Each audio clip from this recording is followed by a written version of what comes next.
Le rendement de référence du Trésor américain a bondi vendredi en raison des craintes d'une hausse de l'inflation tandis que les marchés boursiers vacillaient après qu'un rapport sur l'emploi américain plus faible que prévu a probablement été repoussé lorsque la Réserve fédérale commencera à réduire son soutien aux économies. Les employeurs américains ont créé le mois d'emploi en 7 mois en août, car la variante Covid-19 Delta a bloqué l'embauche dans le secteur des loisirs et de l'hôtellerie, mais une augmentation de 0,6% des salaires et d'autres données ont montré une force économique sous-jacente. La masse salariale non agricole a augmenté de 235 000 en août, bien en deçà des 728 000 prévus par les économistes dans un sondage Reuters. Mais le taux de chômage est tombé à 5,2% contre 5,4% le mois précédent, a annoncé le département du travail. Le large S&P 500 et le Dow Jones ont chuté alors que le ralentissement de la croissance de l'emploi aux États-Unis a soulevé des questions sur le rythme de la reprise économique.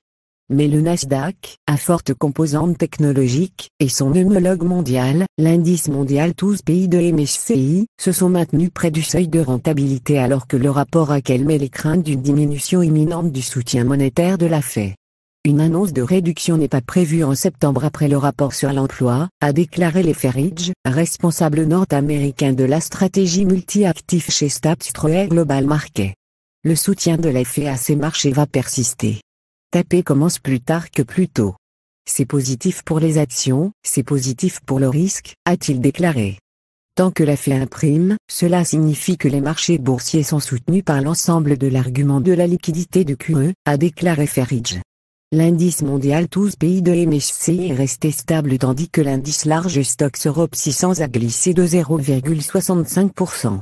À Wall Street, le Dow Jones Industrial Average a chuté de 0,23%, le S&P 500 est baissé de 0,17% et le Nasdaq Composite a légèrement augmenté de 0,03%.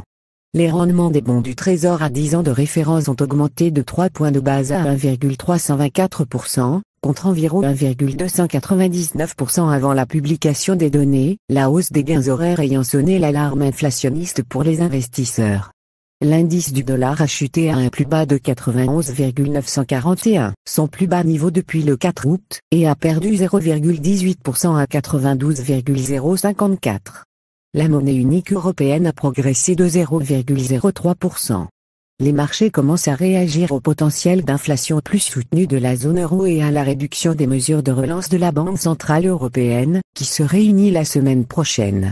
En Europe, les données ont montré que l'activité commerciale de la zone euro est restée forte le mois dernier, malgré les craintes concernant la variante Delta et les problèmes de chaîne d'approvisionnement généralisés. Le Japon et la Chine soulèvent les actions japonaises ont bondi après que des responsables aient annoncé que le Premier ministre Yoshihide Suga démissionnerait, ouvrant la voie à un nouveau Premier ministre après un mandat d'un an entaché par une réponse impopulaire au Covid-19 et une baisse rapide du soutien public. L'indice boursier japonais Topix a atteint un sommet en 30 ans et a augmenté de 1,61% pour la dernière fois, le Nikkei gagnant 2%. Cependant, les actions asiatiques sont encore loin de leur sommet du début de l'année et sont à la traîne par rapport aux autres pays. Pendant ce temps, les blue chips chinois étaient en baisse de 0,5% et Hong Kong était en baisse de 0,72% après que l'activité dans le secteur des services chinois s'est effondrée dans une forte contraction en août, a montré vendredi une enquête privée, affectée par les restrictions imposées pour freiner la variante Covid-19 Delta. Les contrats à terme sur le brut Brent ont baissé de 10 cents pour la dernière fois à 72,93$ le baril. Le brut américain a chuté de 34 cents à 69,65$ le baril.